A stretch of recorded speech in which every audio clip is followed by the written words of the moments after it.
Federation versus Freedom by Babasaheb Ambedkar. Introductory.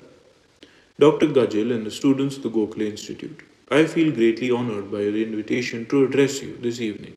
You have met today to celebrate a day which is set out as your Founders' Day.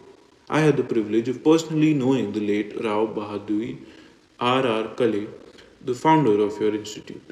He was my colleague in the old Bombay Legislative Council. I know how much care and study he used to bestow upon every subject which he handled. I am sure he deserves the gratitude of all those who wish and care for the knowledge and the study for helping to establish this institute, whose main function, as I understand, is to dig for knowledge and make it ready for those who care to use it. For first, knowledge is power, and nothing else is. And secondly, not all those who wish and care for knowledge have the leisure and the patience to dig for it. As one who believes in the necessity of knowledge and appreciates the difficulties in its acquisition, I am glad to be associated in this way with him and with the institute he has founded. The theme I have chosen for the subject matter of my address is the federal scheme embodied in the Government of India Act 1935. The title of the subject might give you the impression that I am going to explain the federal constitution. That would be an impossible task in itself. The federal scheme is a vast thing.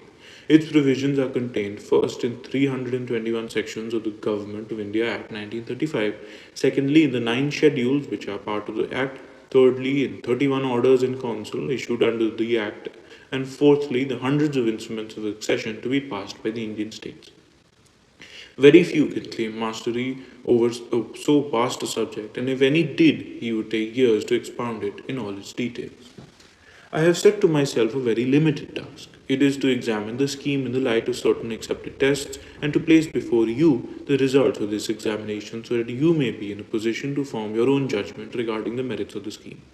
It is true that I cannot altogether avoid setting out the outlines of the scheme. In fact, I am going to give an outline only.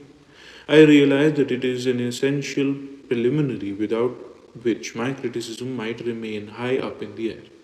But the outline I am going to draw for my purpose will be the briefest and just enough to enable you to follow what I shall be saying regarding the merits of the scheme. The end.